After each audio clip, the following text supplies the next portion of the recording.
In with words from the poet Hannah Senish, Halichala Kesaria, Eli Eli.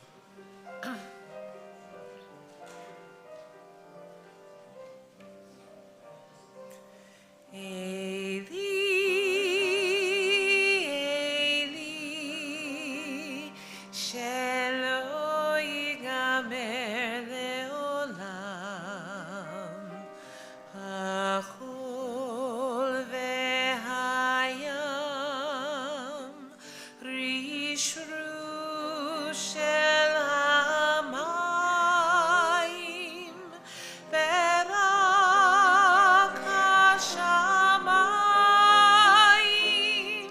tvilat hadam, hachol vehayam, rishru shel hamayim, berak hashamayim, tvilat ha'adam. O Lord my God, I pray that these things never end.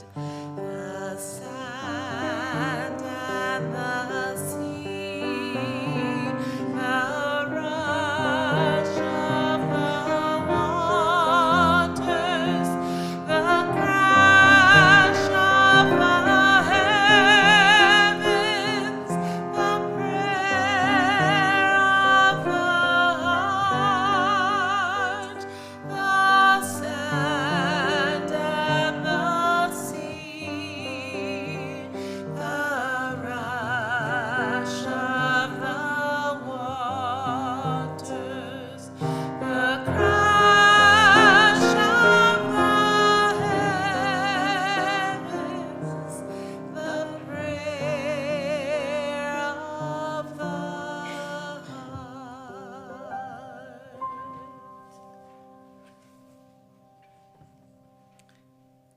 This week, Americans came together for our great national holiday of gratitude, a day to give thanks for all the bounty we've received and to celebrate the blessings in our lives. There could be no more appropriate time for us to gather to remember our beloved Bud, to give thanks for the man he was and the blessings he bestowed, to celebrate a beautiful life. Bud's picture is on our handout today, proudly holding the Torah in our sanctuary. I have a picture of him in my office, arm in arm with his 4 children, and another of him, head tipped back in laughter as we celebrated his 90th birthday. A final picture is on my iPhone as I captured Bud on his 96th birthday last month, his smile beaming, his arms outstretched as if to embrace us all. It's safe to say that Bud's picture is inscribed on all our hearts. Today we gather to say goodbye. Goodbye to a man strong in body and mind, character and spirit. Runner, biker, hiker, dancer, vigorous and active, proud of his prowess and his strong, healthy heart. Goodbye to an enthusiastic reader, lifelong learner, letter to the editor writer. Smart, curious, energetic, and purposeful, keenly engaged in the world around him. Goodbye to a people person, open, accepting, non-judgmental, convivial, comfortable with himself, who could find a way to connect with just about anybody. Goodbye to the consummate volunteer, passionate advocate for fairness and justice, honest, ethical, highly principled. A devoted Jew, a lover of Israel. Goodbye to a man who loved life, who went through life singing, who carried in his capacious memory a vast library of Broadway show tunes and loved to share them with all of us. Goodbye to a clear, sharp mind, playful wit, and ebullient good humor, overflowing with stories and jokes and good conversation. Goodbye to the most devoted husband we ever knew, the guy who fell for Helen Blanker in 1941 and remained her loving companion in marriage for 53 years, through all the joyful times and the times of anguish as well. Goodbye to a loving, supportive father, brother, grandfather, great-grandfather, and uncle, who cherished his family above all. Goodbye to our precious, unforgettable friend. It's hard to say that word, goodbye, and hard to believe we are saying it about Bud, who was brimming over with vitality and who was for so long, so stubbornly, so firmly attached to life. I keep looking for him in this room, this sanctuary where I saw him so regularly at worship services and meetings and lectures and concerts. Anytime there was something worthwhile going on, Bud made it his business to be here. He was so much a part of this community and such a part of us all that it seems impossible that we've lost him. Today, our hearts are with Bud's family, the ones who are feeling his loss most profoundly, with his beloved children, Jerry, Sandy, Ken, Mitch, his much-loved honorary son and daughters, Stan, Mandy, and Rona, his dear brother Ted, wife Bunny, and their children, Marjorie and Steve, with Bud's precious grandchildren, Ocean, Jesse, Jasmine, Elijah, Makita, Matthew, Alan, Anya, and Ileana. His great-grandchildren, Kieran, Torian, and Santiago. His nephew David, niece Sherry, great-nieces Jamie, Leah, Ariana, Shoshana, and Angelica. Nothing we say today can take away your sadness. We can only show you through our presence that we are with you, and we can show you how very much Bud was loved. In our tradition, the Talmudic tractate that sets forth the laws of death and mourning is called in Hebrew smachot, the plural of simcha. It means joy, happiness. This is in part the characteristic Jewish strategy of euphemism, sweetening what is bitter and harsh. But I think there's a deeper level of truth here. The truth is that on the occasion of some deaths, we do feel a kind of joy. So it is today. Along with all the sadness of losing an extraordinary man, along with all the pain of missing him, there is also joy today. Joy in a very long life, beautifully lived from start to finish. Joy in honoring the patriarch of a close and loving family. Joy in remembering a kind and thoughtful man who hurt no one, who lived to help, whose vibrant spirit brightened every room he ever entered, and who was loved and respected by everyone who knew him. Jewish tradition teaches that when someone we love has died, our highest duty is to ensure that that person's goodness continues to be felt in the world. We do that by telling stories to keep alive what was inspiring in their spirit. And we do it through our own actions, trying to live in a way that extends the influence of the person we have loved and lost. So that is what we will do today. We'll bring Bud's goodness to life. Here in this sacred place, all of us together, through our presence, through our stories, through laughter and tears, and our deep reflection on the meaning of a worthwhile life. And we'll keep his goodness alive when we leave this place, committed to following the example of a brave and generous man who did everything he could to make a difference in this world. We begin with these words of tribute to the man we have lost from our tradition. Together. Happy are those who walk the straight path, whose lives are lessons in truth, Their children are called fortunate, and their grandchildren greatly blessed. They conduct their affairs with justice. Their integrity cannot be shaken. They give of themselves to the poor and share themselves with the needy. They are steadfast, compassionate, generous, impeccably fair.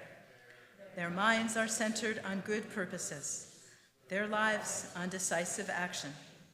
They are modest and quiet in bearing, respected and honored by others.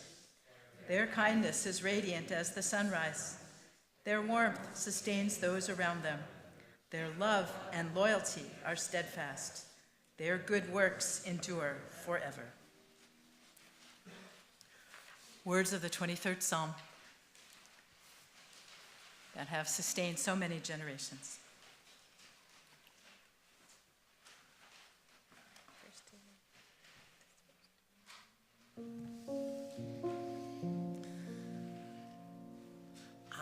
Adonai roi lo echsar binot sheyar mitzeni al mei menuchot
Together. The Lord is my shepherd, I shall not want. He maketh me to lie down in green pastures. He leadeth me beside the still waters. He restoreth my soul.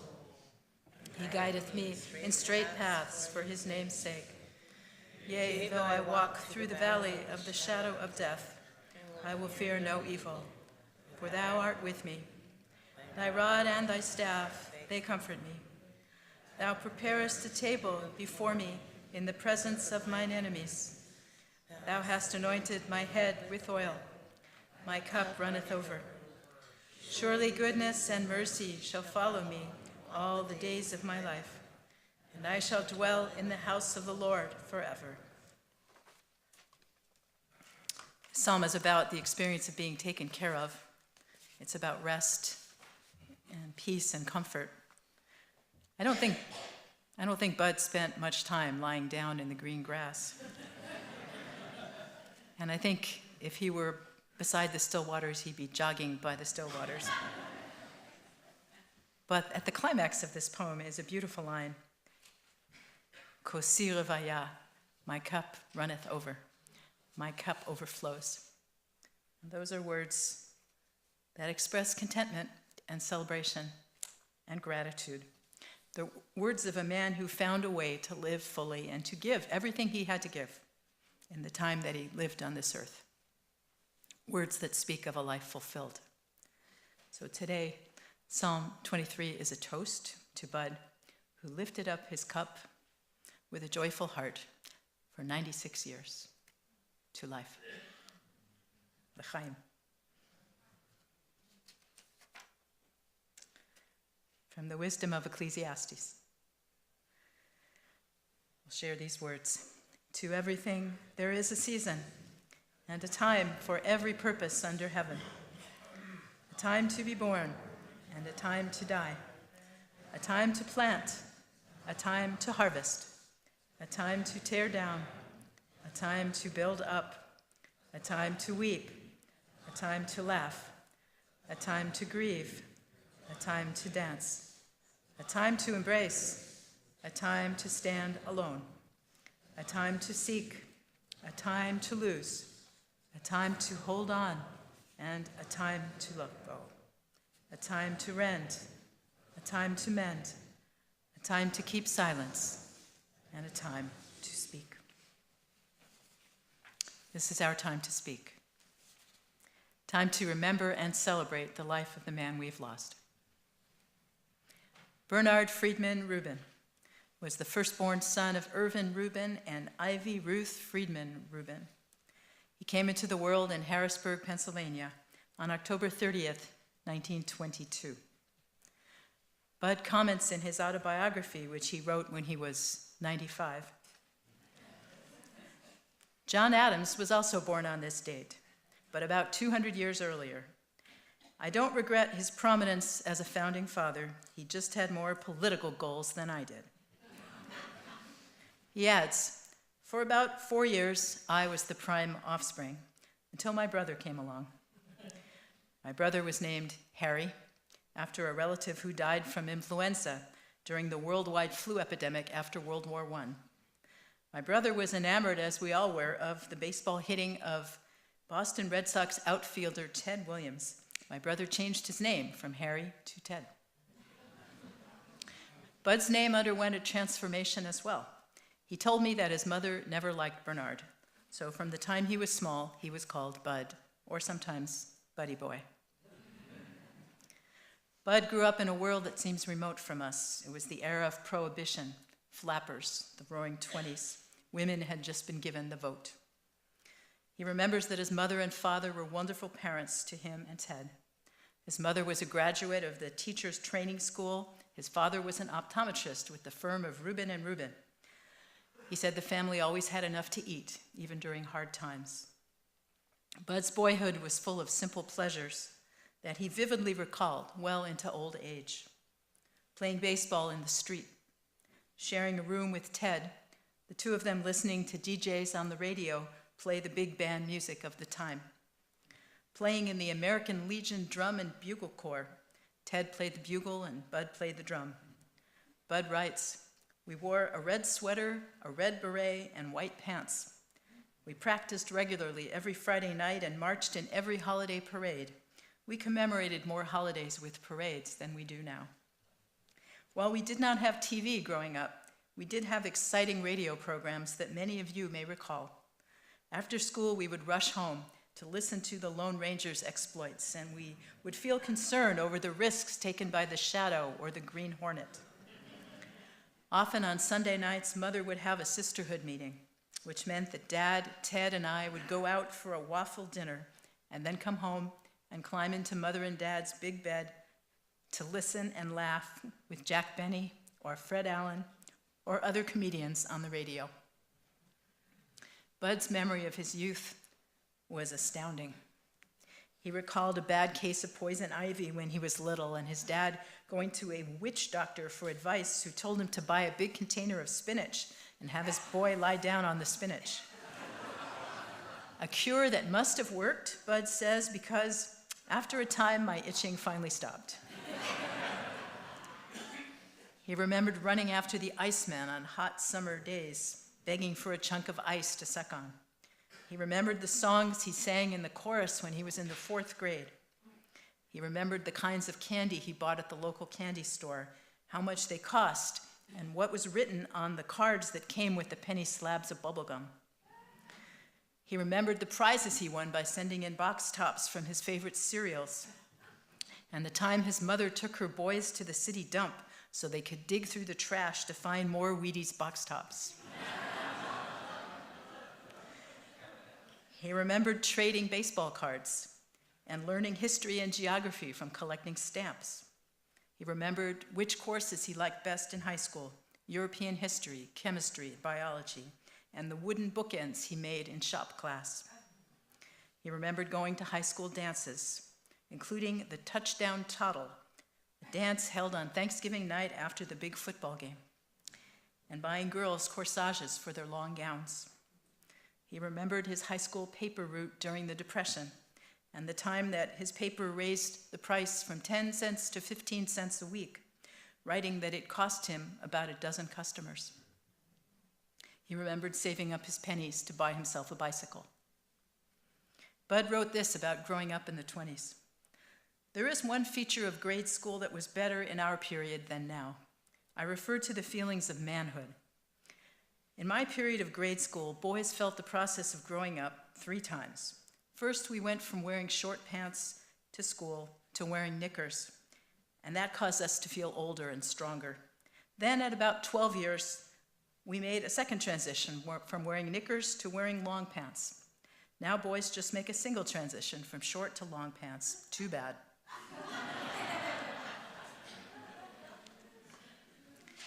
Bud graduated high school in 1940. He writes that family funds for education were pretty slim. So he took tests and won a modest scholarship to Lebanon Valley College, a small college about 10 miles from Harrisburg. He lived at home and carpooled to school with fellow students.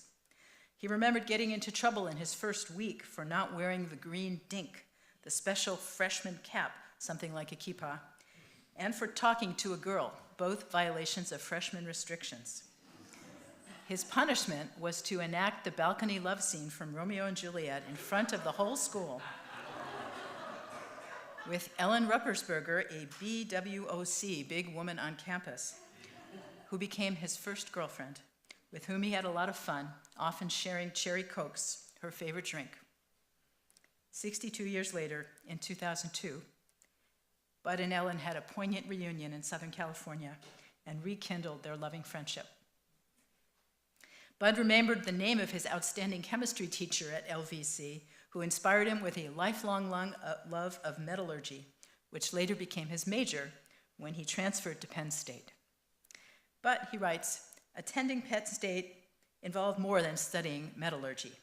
Early in the semester, Hillel started holding Saturday evening dances. One evening, I danced with a rather short girl who snuggled up really close, and we danced cheek to cheek, which suited me just fine. She was real pretty and a good dancer, and her name was Helen Blanker. Bud and Helen soon became an item and started dating regularly. Once they got back from a date late and missed curfew at her girls' dorm, so Helen was campused, barred from going out the following week. During that week, Bud went up each evening to the balcony of Hillel House, which faced Helen's dorm room. She'd go out to her balcony, and there they would sing, chat, and laugh about how they had outfoxed the authorities.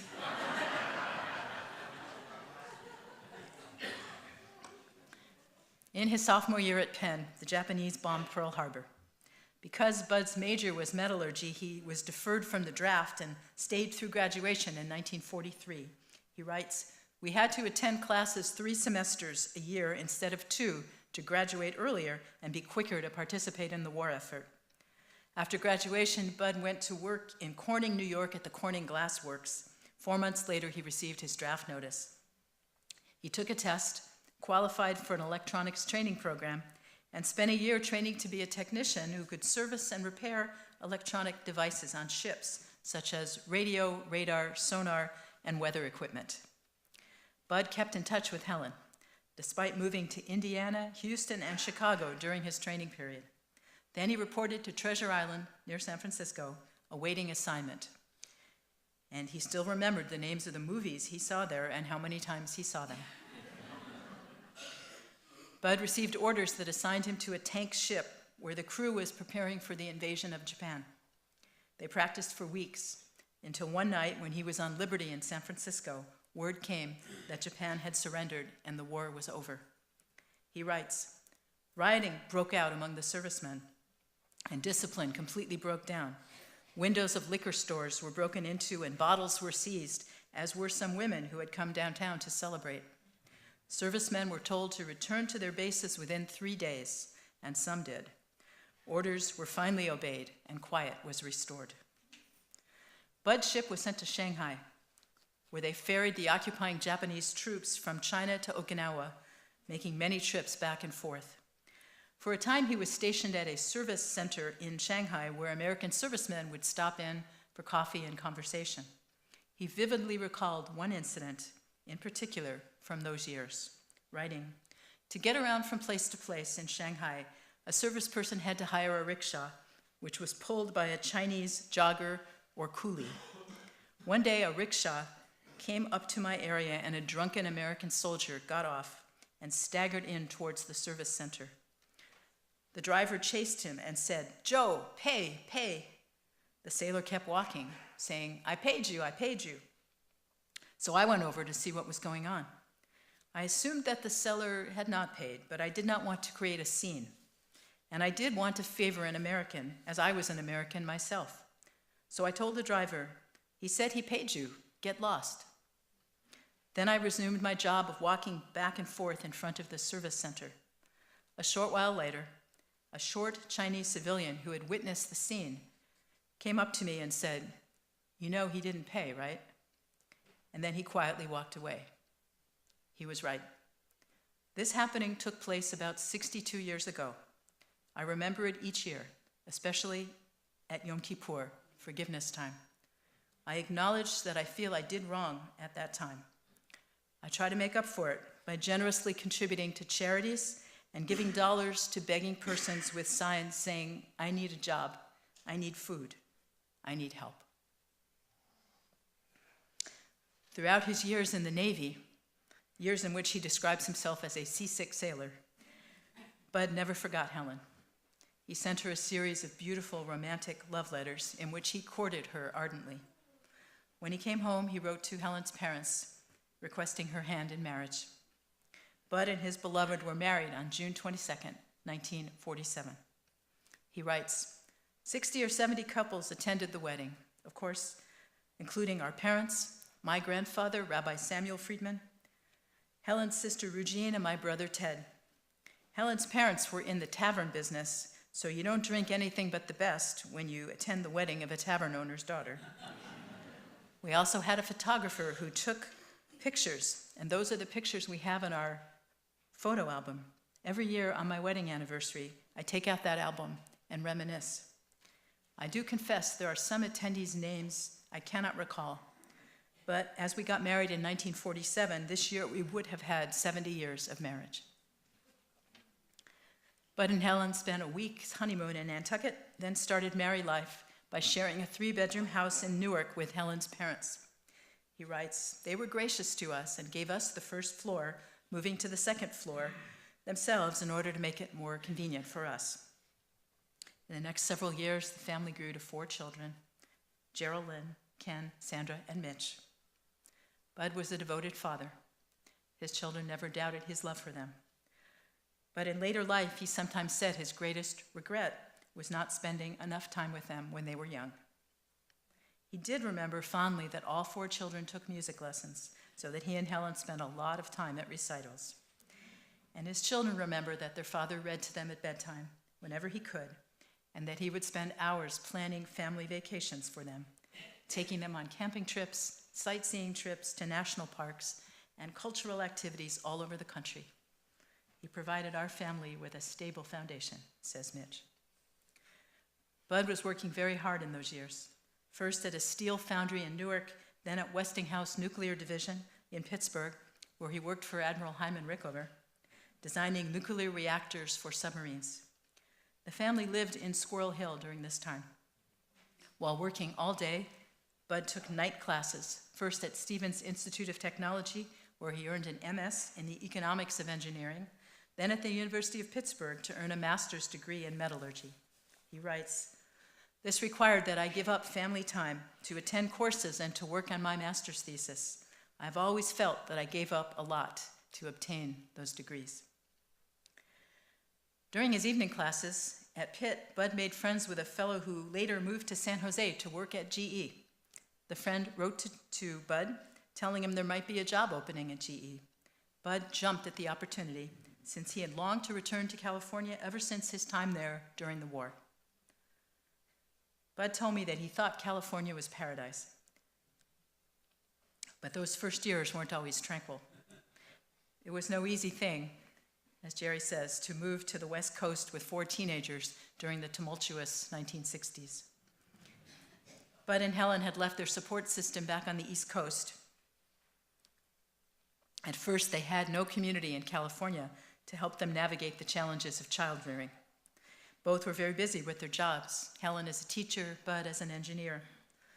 Bud later remembered impassioned political discussions with his kids, especially about the Vietnam War. And he told me that those discussions eventually caused him his own staunchly patriotic views to shift. Ultimately, he and Helen brought their crew safely through adolescence, raising 2 physicians, a teacher, and an attorney. Bud was proud of his kids' professional accomplishments, but he took most satisfaction in their character and values, often telling me, "I'm very proud of my family. All of my children are in helping professions, and all of them are very good people." Helen, too, advanced her education during the California years, studying to be a school psychologist at the California School of Psychology. Bud found a different outlet for his energies. He got into running, starting with noontime races with fellow workers from GE, then getting into competitive races, like the famous Boulder Boulder, a 6-mile race in Boulder, Colorado, where his brother Ted lives, as well as regular 10K runs, half marathons, and marathons, sometimes accompanied by his daughters. It should be noted that he ran his first marathon when he was 69. He and Helen loved traveling together, visiting Bali, Nepal, many countries in Europe and Central America. Bud kept a pictorial record of these travels, often snapping photos while jogging, and mounted them all in albums. Those were rich and wonderful years, and Bud appreciated them fully.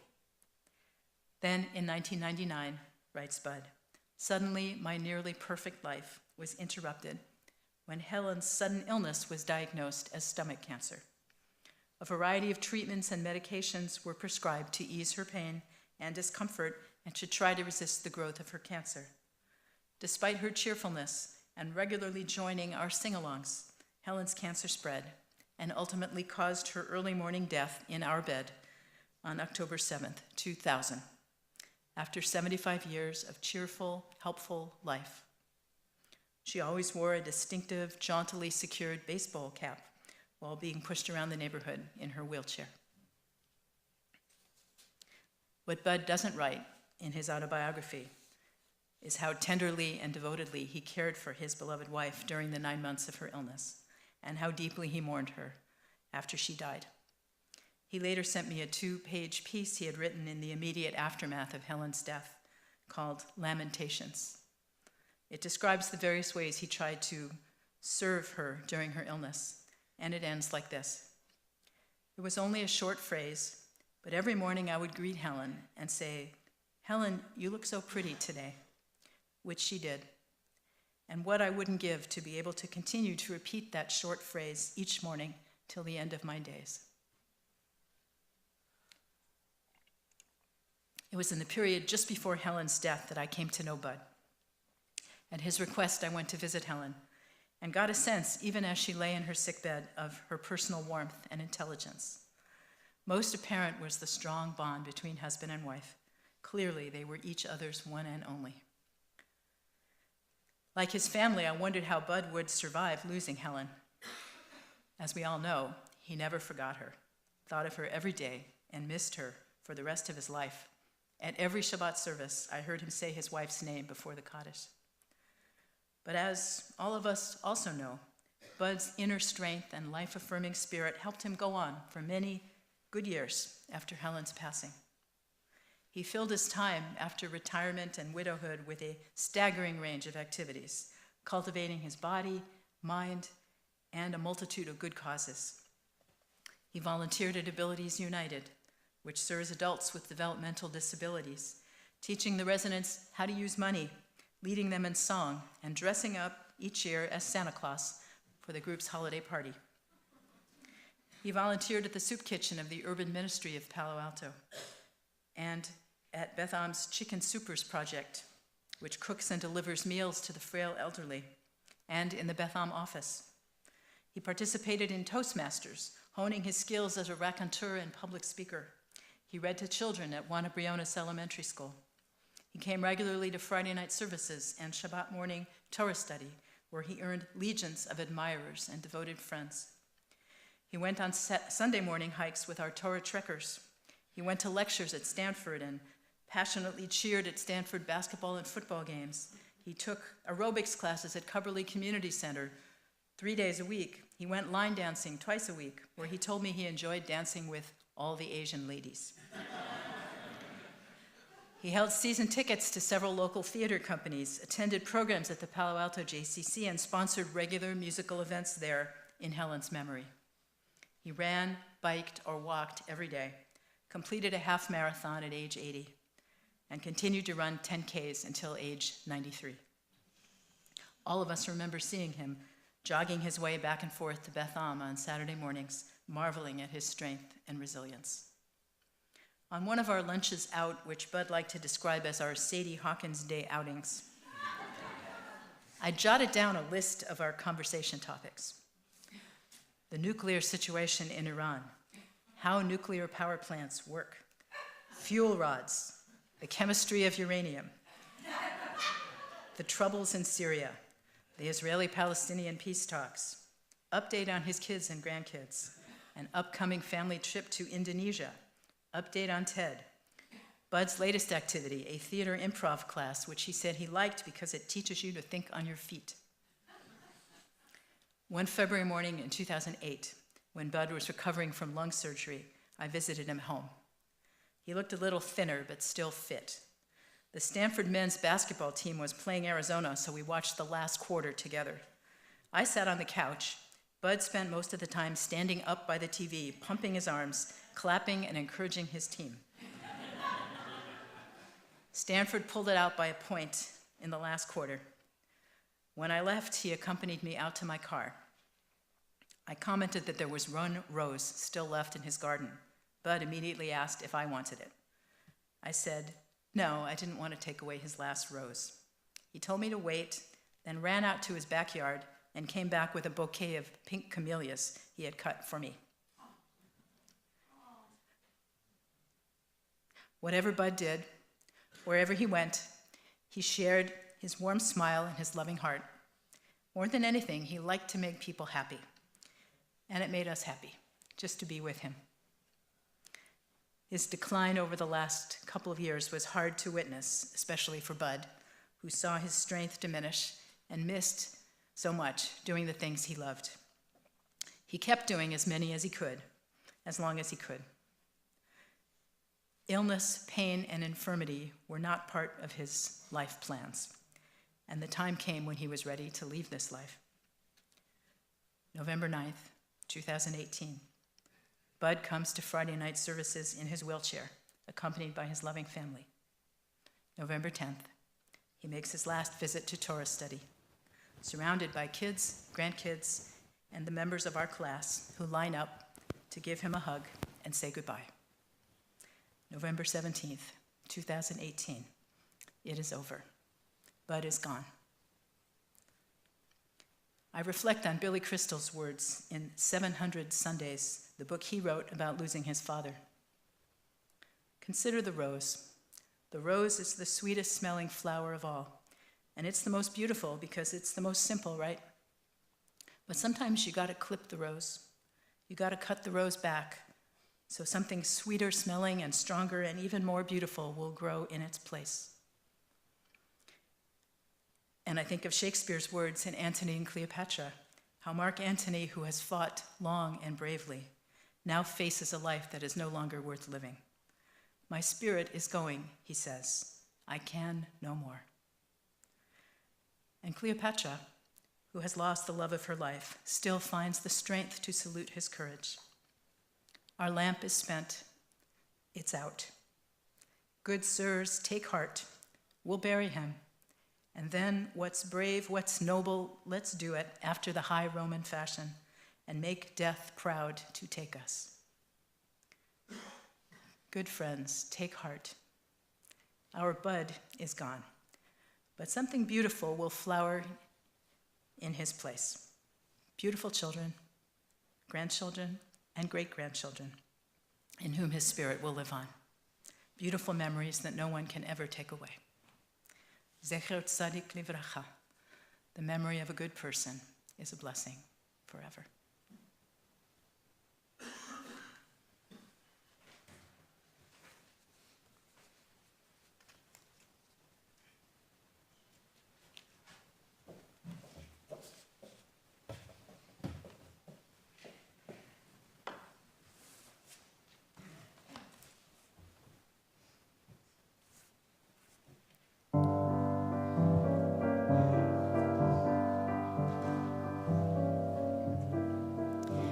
You are never away from your home in my heart. There is never a day when you don't play your part. In a word that I say, or a sign that I see, you are never away, and I'll never be free. You're the smile in my face, you're the song that I sing, you're the rainbow I chase in a morning in spring, you're the star in the lace of a wild willow tree, in the green leafy lace of a wild willow tree. But tonight you're no star, nor the song that I sing. In my arms where you are sweeter than spring. In my arms where you are, clinging closely to me, you are lovelier by far than I dreamed you could be. You are lovelier, my darling, than I dreamed you'd be.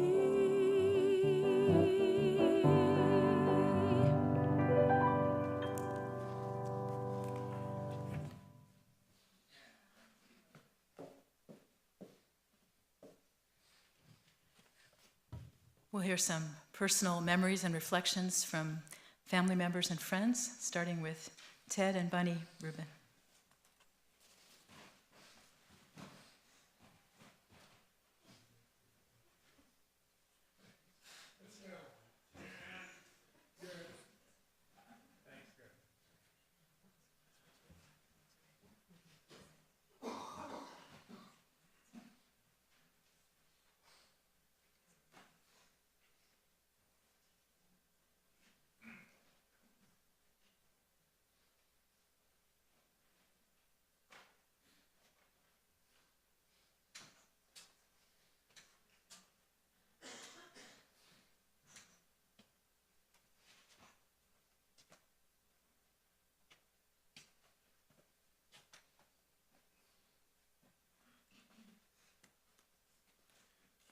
at least once before I stood here,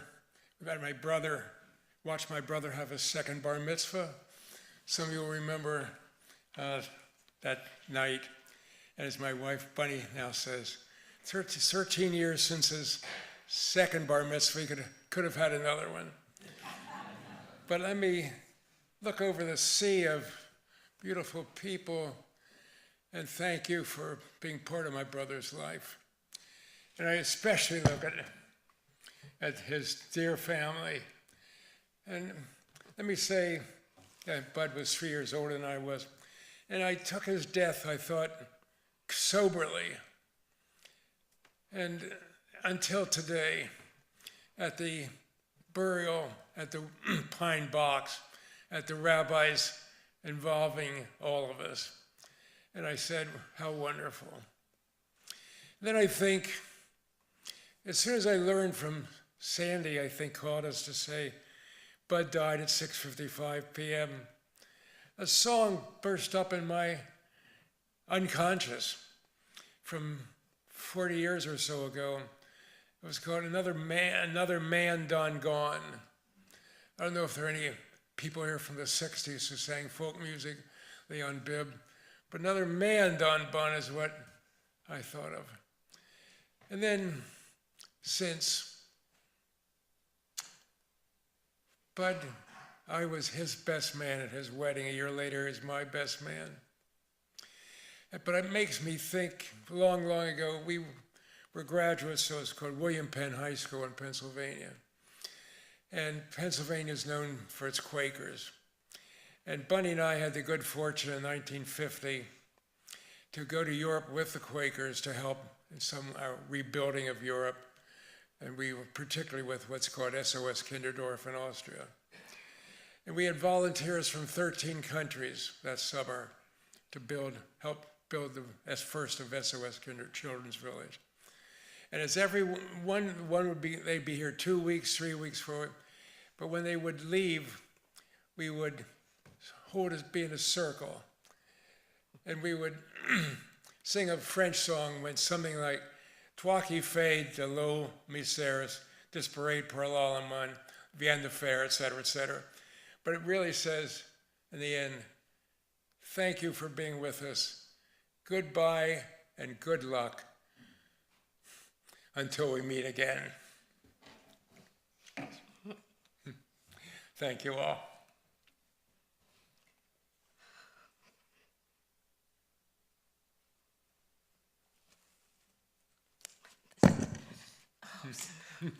Tis the season, each season. And the rain teared from the skies as we all left to meet Bud's wonderful pine box. And now the sun is shining.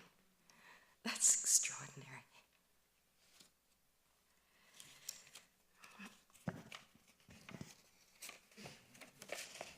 Listen, listen to the swish of the stellar jay's wing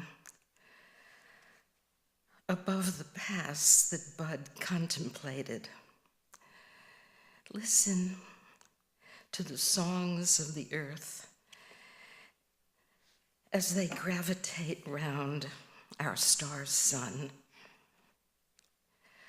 Listen to each of your heartbeats, of remembrances, and hear the voices of your desires to make this sound of Bud's laughter, for that is soul knowing. A gentle, genteel, listening man of earth, with his aged body now free from restraint. A bicycle running man, moving the earth with a generosity of spirit reverberating through our blue planet, all with Broadway melodies. Shalom, and listen to the heartbeat. that's rebounding, and listen to the silence from a loving nature that tells living stories to us.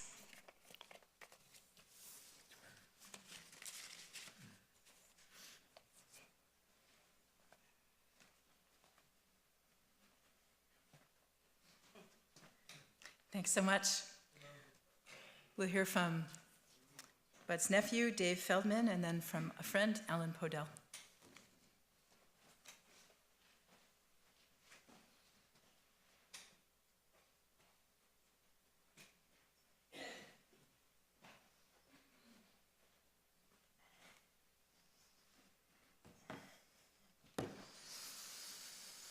Hello, everyone.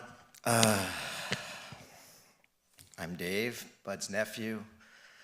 I'm here to honor Bud on behalf of our side of the family, my sister Sherry, Bud's niece. Our mom and Helen were sisters. Sherry's husband, Kenny, and their children, Jamie and Leah. My nieces, who are here in spirit and also watching on the live stream. So they're participating too.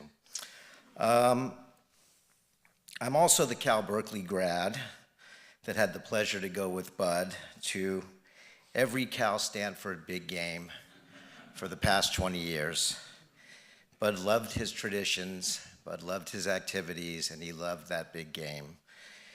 And rain or shine, Bud did not miss a year. He insisted going no matter what. I'm also the one that got to suffer for the past 8 years and watch Bud gloat while Stanford won every big game. This year, Bud decided on big game day he had other plans. He decided he would take his leave. I'm sure it was his choice.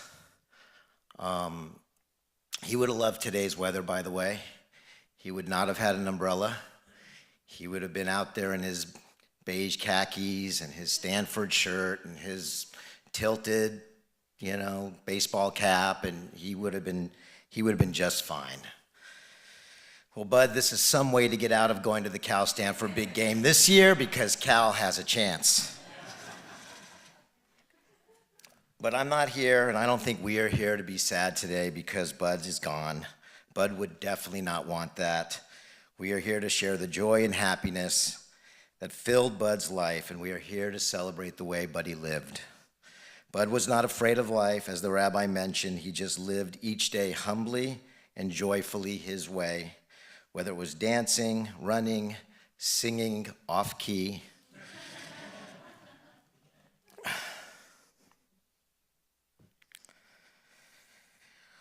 Or cheering every single play during the big game, no matter what section we were sitting in.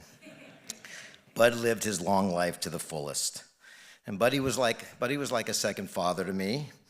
From the camping trip I got to take with him, to a European trip with him and Helen, to those big game days the past 2 decades, we shared a connection and a bond that was very deep and very special. We laughed a lot. Bud actually laughed at my dumb jokes. We would tease each other back and forth during the game. I loved hearing Bud's laugh. I think that is the thing about him I will miss the most, is that laugh. Buddy was the richest man I knew. Not money rich. Oh, I'm sure he saved plenty.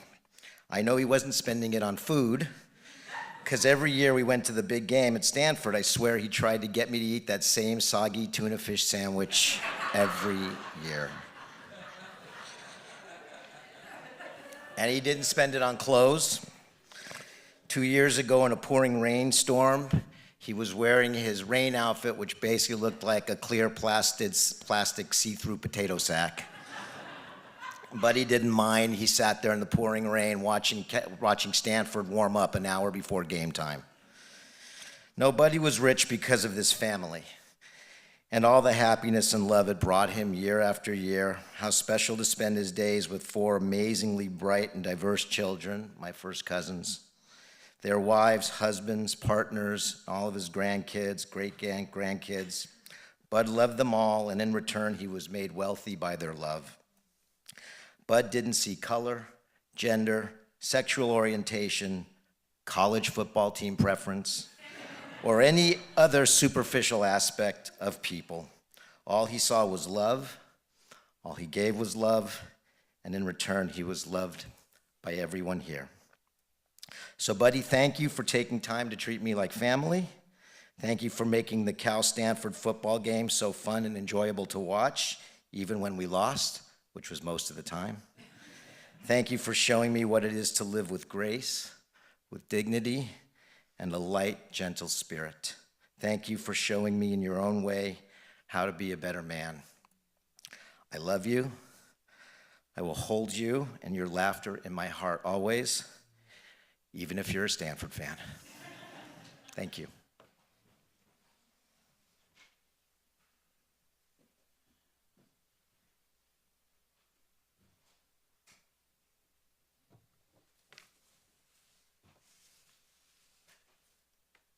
Good afternoon. I'm Alan Podell. Bud and I used to sing together and just enjoy life together. He was one of the kindest, sweetest men I've known.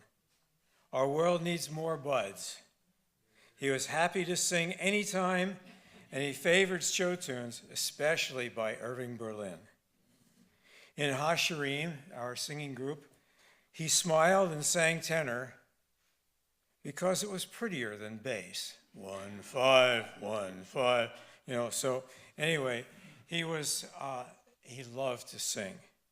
So I'm going to sing one of the songs that Bud really liked. Please join me. He loved this song. This one's for you, Bud.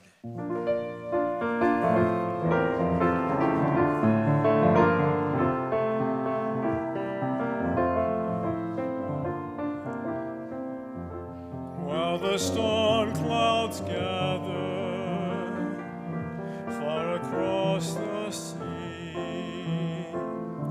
Let us swear allegiance to a land that's free. Let us all be grateful for a land so fair as we raise our voices in a solemn prayer.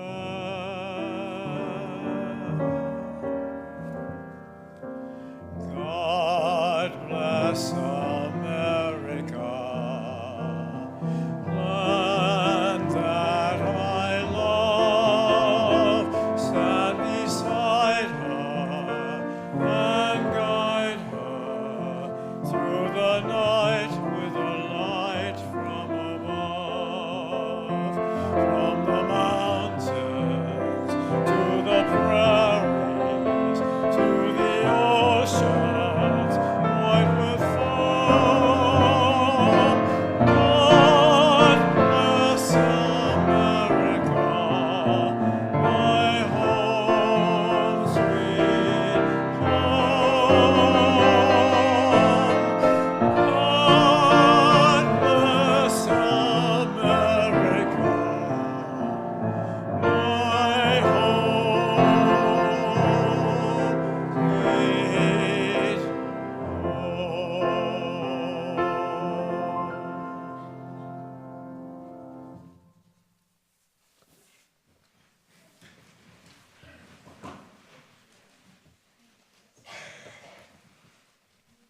Thank you, Alan. And now we'll hear from the four: Jerry, Ken, Sandy, and Mitch.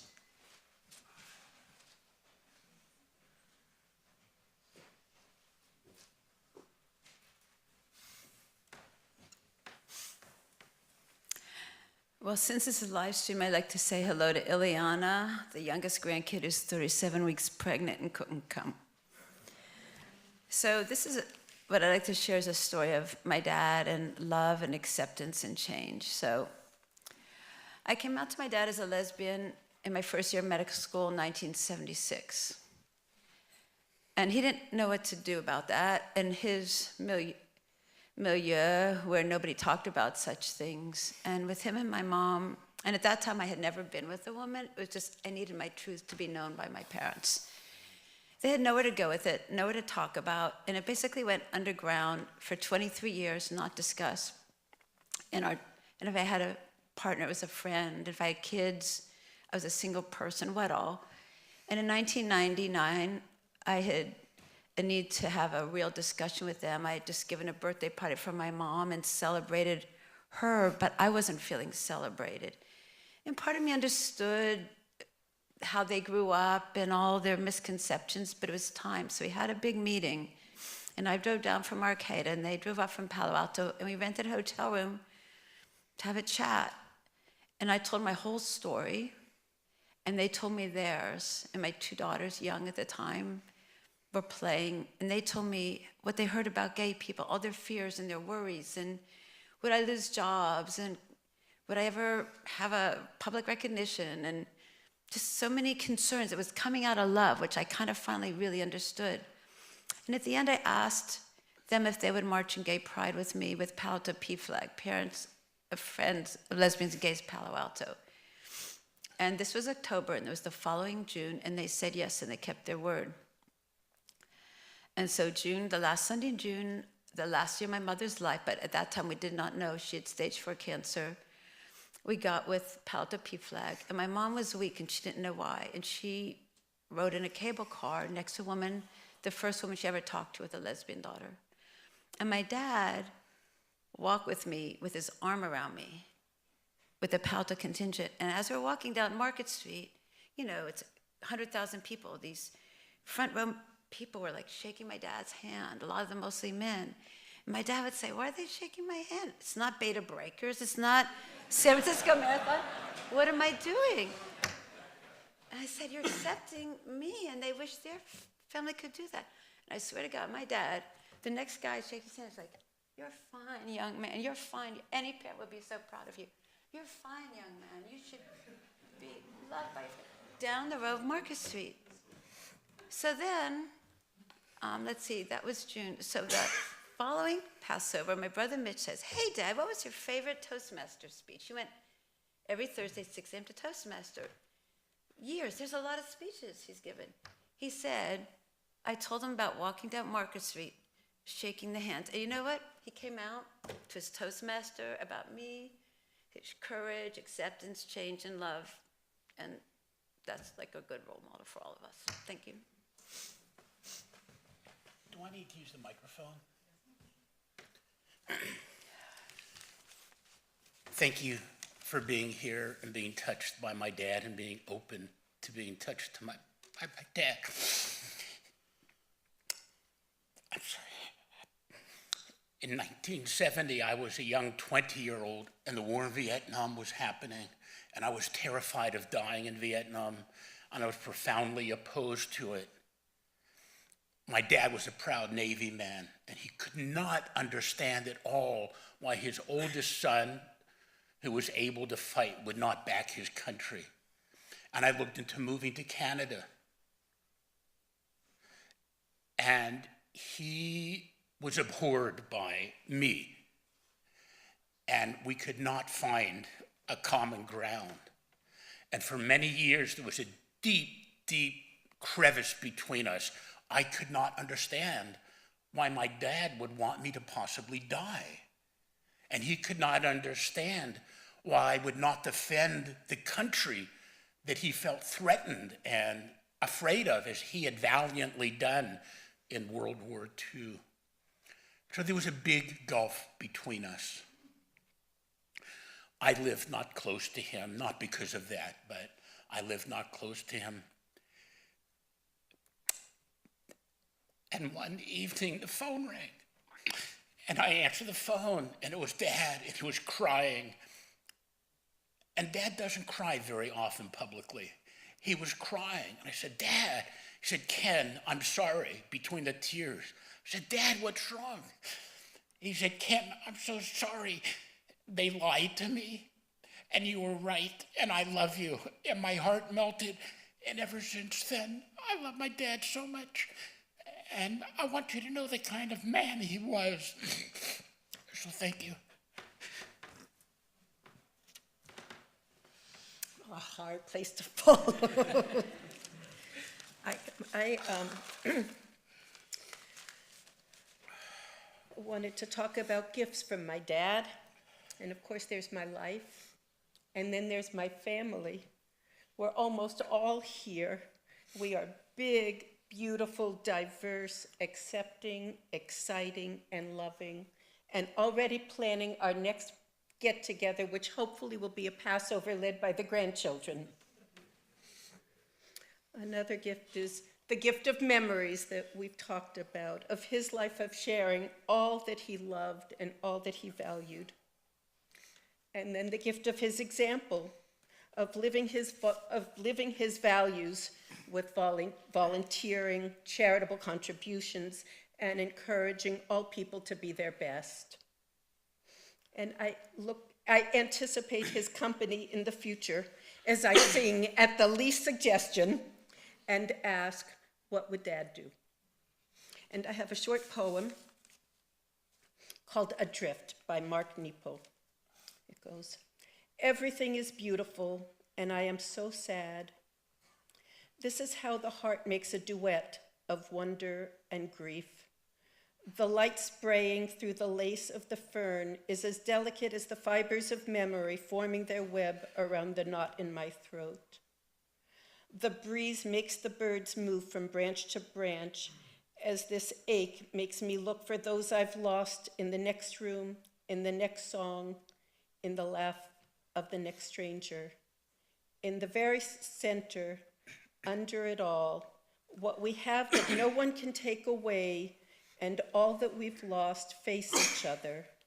It is there that I'm adrift, feeling punctured by a holiness that exists inside everything. I am so sad, and everything is beautiful.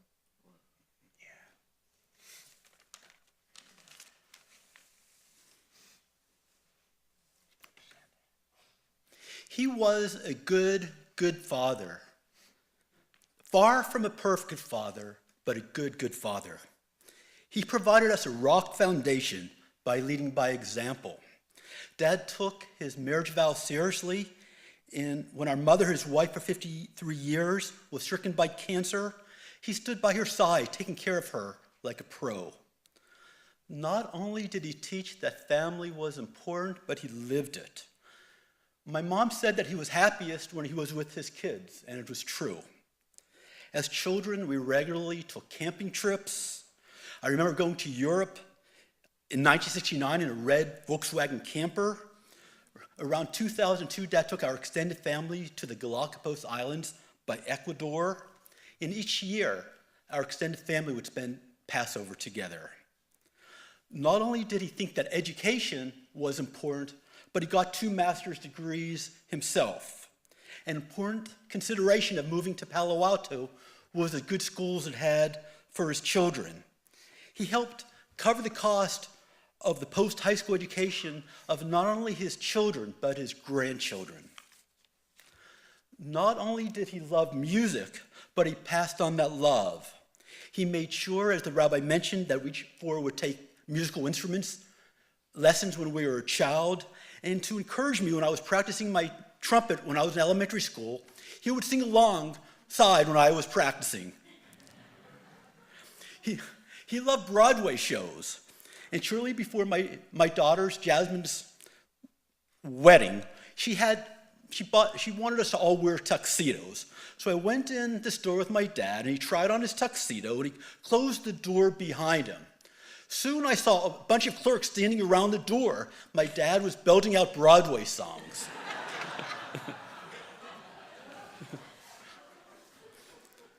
Dad did not believe in standing quiet in front of injustice, and he learned his lesson with regard to that rickshaw driver.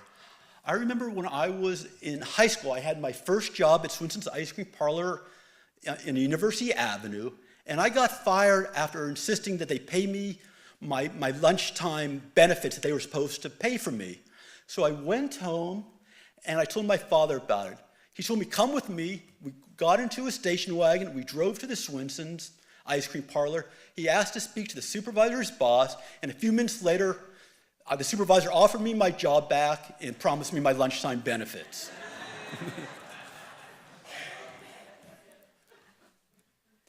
In time, Dad grew to accept our life choices I and the other children have made. That even though these are choices he would not have made.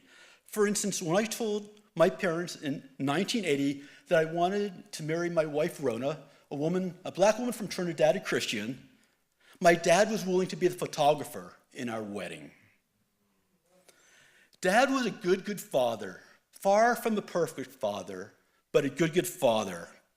About a week before his death, a hospice social worker came to our house and shared the following Swedish proverb. Shared joy is double joy.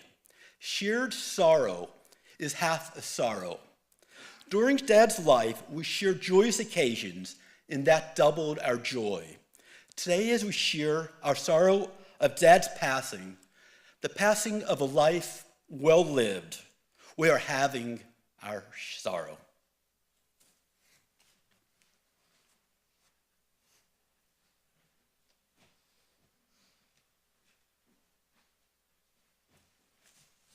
Thank you.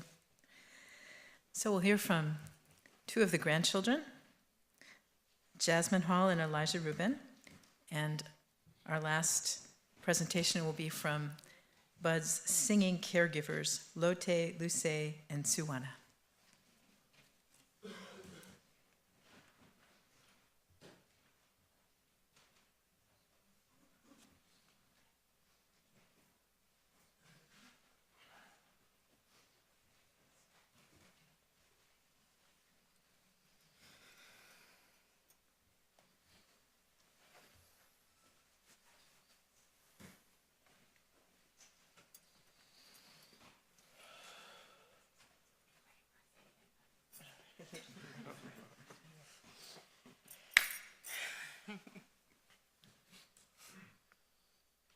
Success. What is it really? Well, if you ask Webster, success is a person or a thing that achieves desired aims or attains prosperity. But if you ask anybody who loves my poppy, they'll say success is Bud Rubin. Success is not only something that somebody can obtain, but it's something that somebody's lived. And I can think of so many times from the, or that sure is swell, or that you got it, you can do it, I hope you're having a good day, to making sure that we're okay when we're sad, to making sure that we are feeling happy when you're gonna feel happy, to getting out there and dancing. It did not matter where you were, he was gonna do his dances, and to making sure that when you sneezed, you felt blessed. That achoo, I hope you're okay.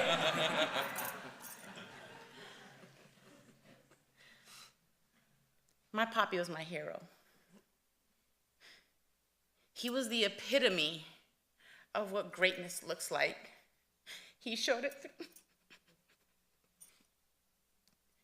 through his family. He's lived it out. He has been the example, a true servant leader who did his leadership by example.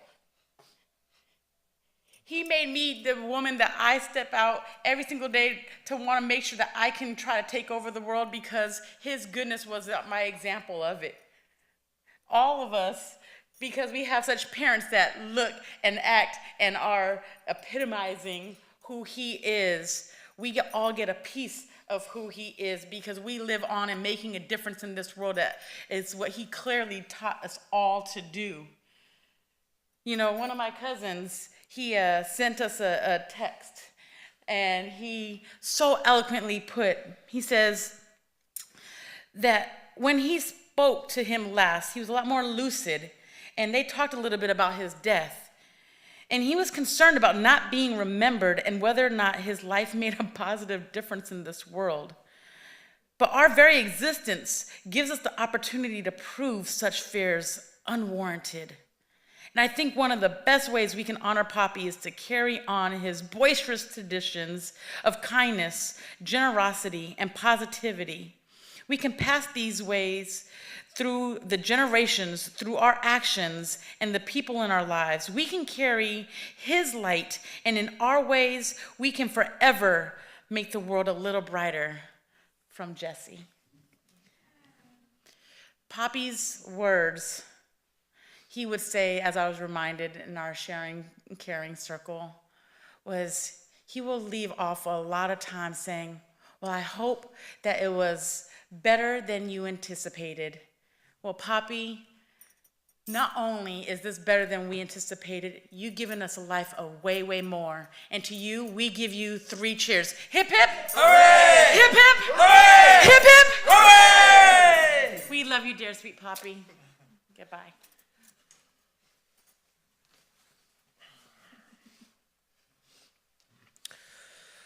Wow. Our Poppy. I feel so fortunate, like a lot of us who got a chance to meet and be in his presence and become friends. I feel the best way of learning is through participation and observation. And I have a lot of my friends who I grew up with who, what does it feel like to have such a good father in your life? I'm like, you should wait until you see what a good Poppy it is to have in your life. And you can see through just observing how he interacted with each one of us, from grandkids to people he just came and crossed with, to each and every one of us. He took time to engage and connect with us. And I really started learning later on in life that all that matters down to is family, health, wealth, and happiness. And seeing my Poppy go through each stage and really be a good example for us. Now I have something, I feel we all have something we're able to observe and participate daily and basically pay homage to Poppy, how we live our lives, how we interact, how we live with a zest of life, how we love each other, how we leave a positive impact on this planet. When it comes to family, I remember, and we were just out here at Lily 2 weeks ago, and my girlfriend Jennifer and our daughter Sophia, 7 years old, and we got a chance to take Poppy, and for the last 4 years, we'd get massages every year. That's just the thing we did. We love getting massages. And so we came here, had a Torah reading, and after having a Torah reading, I remember we went on a walk together. And as we were going on a walk, we're singing songs that we've seen years over. When Jazz and I were sleeping, he'll put us to sleep. He'll sing these same songs, so we're reliving these memories and these moments together. And at this age, at 96, I'm like, how does he remember? How is he interacting? And then we went and got the massages, and after massages, we was gonna get some pho, some Vietnamese soup. I mean, he's 96 years old. We don't want to be too strong on the stomach. Little Sophie's like, hey, Poppy, can we get some pizza? He's like, yeah, let's get some pizza. So we end up having pizza, we get a beer, we have hot wings. This is my 96-year-old Poppy. And so it just reminded me that at any stage of his life, he found ways to make the best of everything. When it comes to controlling the controllables, I feel like he set the examples. So during his last days, he was able to be with his family. He's able to have his families in the same room, all his kids in the same room as he takes his last breath. That's a real wealth. That's where the real riches are found. The memories we're going to share, the examples we are able to observe and participate in, how he lives life, how he impacts, he will always be remembered, never forgotten, and we'll carry on this tradition, and our great-great-great-great-great-grandkids will know who Poppy is.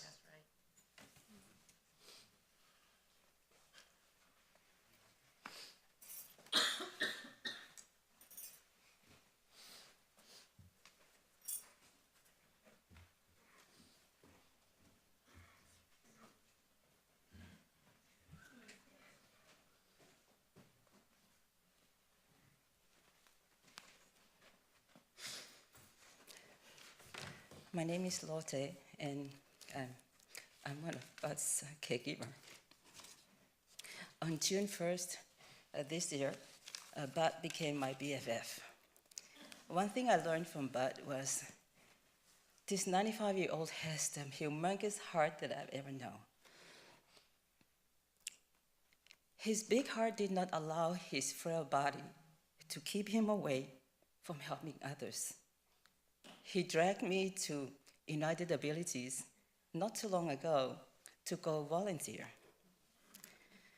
When his 4 children learned of his declining health, they all scheduled to bring their families and their grandchildren to spend time with him. Little did they know that Bud was on the other side, busy picking up a tourist brochure and booking Broadway shows tickets to entertain them when they arrive here in the Bay. His big heart did not allow his declining health to stop him from taking care of his children. His love for Yahweh and his root reflected on his time spent here on Beth Temple. One Friday evening, we could not sleep.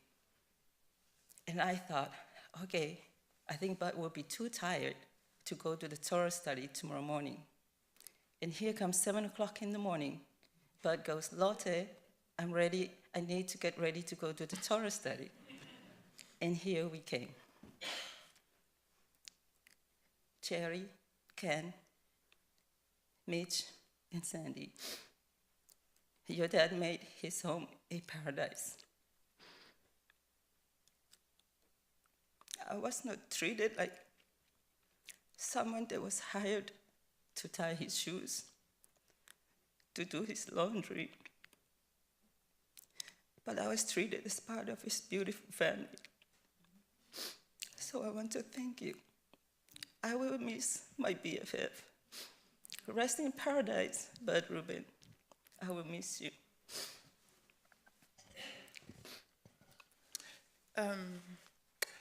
Bud was one of the greatest, the kindest, the funniest men I knew. I worked for Bud for about 3 years. And at the time, Bud still took everything for himself, driving, went to his early exercise classes, and he went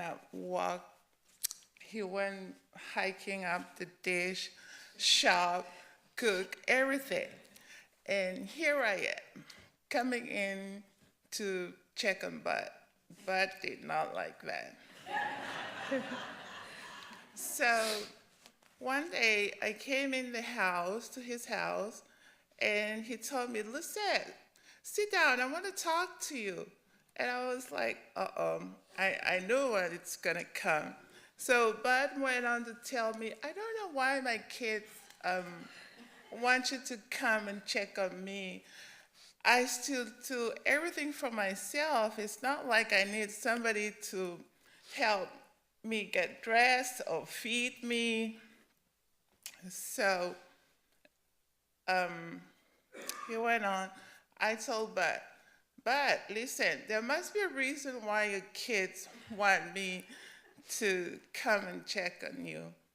And I'm here, and we're gonna make this work because you're stuck with me now, Bud. He laughed, and then he agreed. From then on, we built a friendship. But thank you for allowing us to be a part of a wonderful life. And may you rest in peace, my dear Bud. Since Bud loves singing so much, we want to sing your song from our native country, from the islands of Tonga.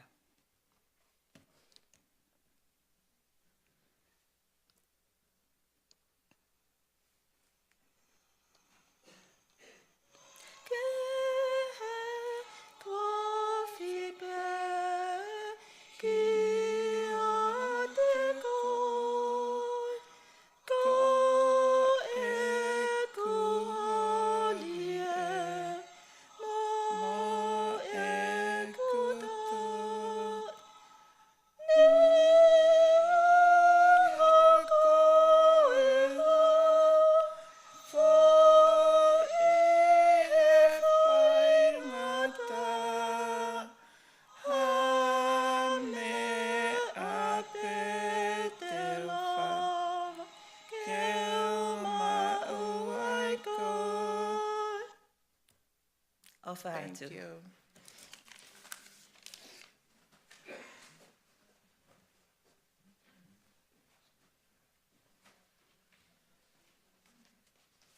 We'll join now with Bud's family in these words of remembrance called We Will Remember Him.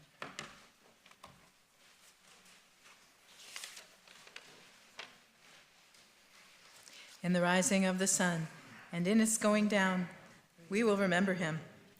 In the blowing of the wind and in the chill of winter, we will remember him. In the opening of buds and in the rebirth of spring, we will remember him. In the blueness of the sky and in the warmth of summer, we will remember him. In the rustling of the leaves and in the beauty of autumn, we will remember him. At the beginning of the year and when it ends, we will remember him. When we are weary and in need of strength, we will remember him. When we are lost and sick at heart, we will remember him. When we have joys we yearn to share, we will remember him. When we have decisions that are difficult to make, we will remember him. When we have achievements that are based on his, we will remember him. So long as we live, he too shall live, for he is now a part of us as we remember him. Everyone who's able, please rise as we stand in tribute and pray for the peace of his soul.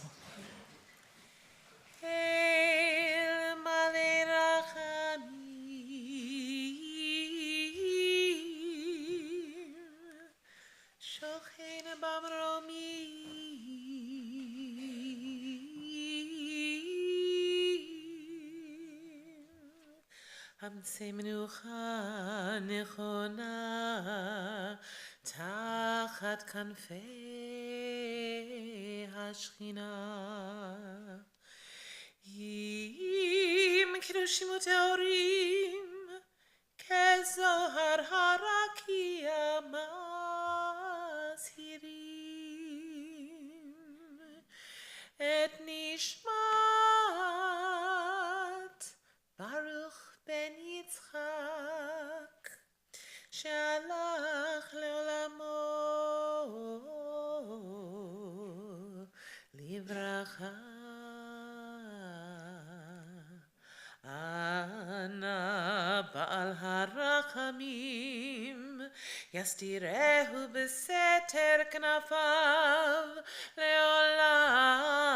לעולמים ויצרור בצרור החיים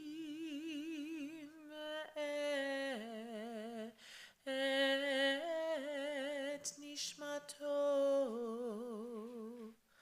אדוני הוא נחלתו וינוח בשלום על משכבו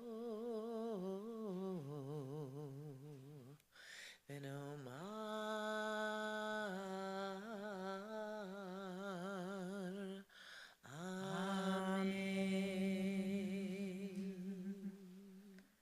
Compassionate God, eternal Spirit of the universe, grant perfect rest in your sheltering presence to Bernard Bud Rubin, a son of Israel, who has gone into eternity. God of mercy, let him find refuge in your eternal presence, and let his soul be bound up in the bond of everlasting life. May he find a home in you. May he rest in peace. And let us say, Amen.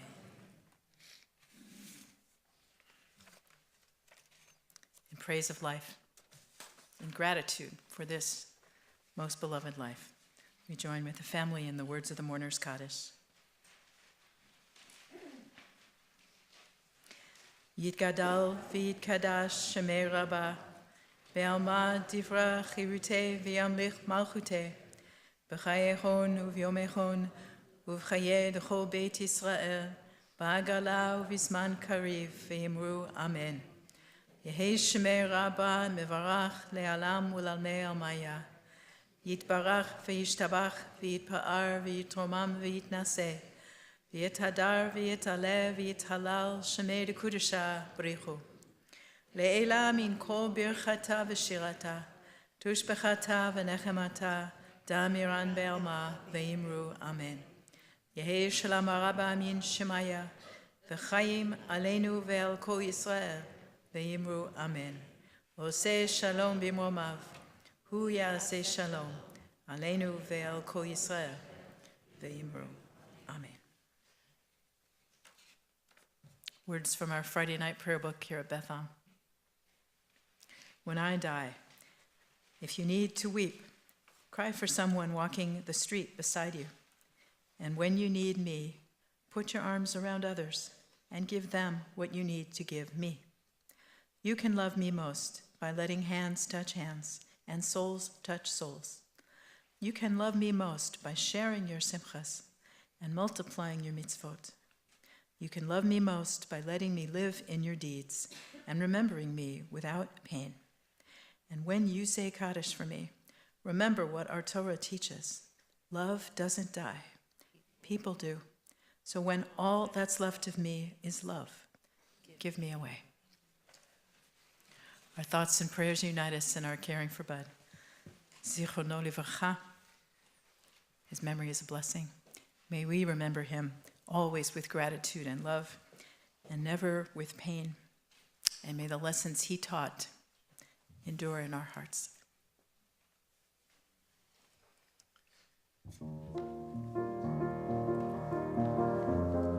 Everybody sing along, please.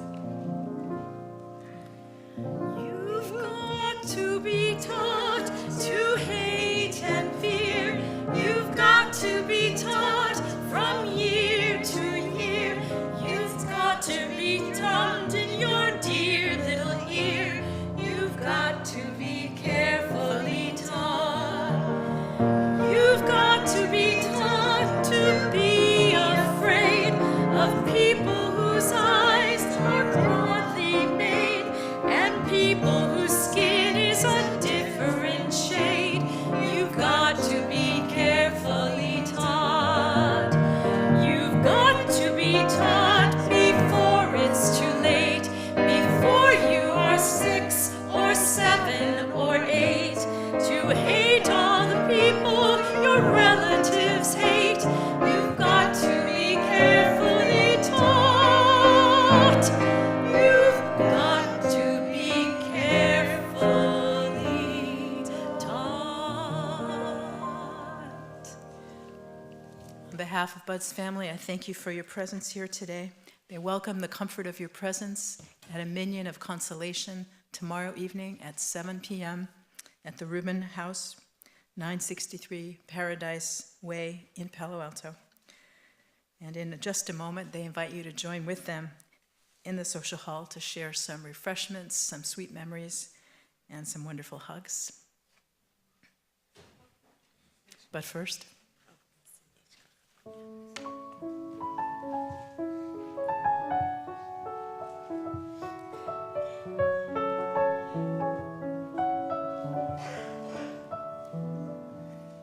There are stars up above, so far away we only see their light. Long, long after the star itself is gone. And so it is with people that we loved. Their memories keep shining ever brightly, though their time with us is done. But the stars that light up the darkest night, these are the lights that guide us as we live our days. These are the ways we remember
Lech l'shalom, lech l'chaim.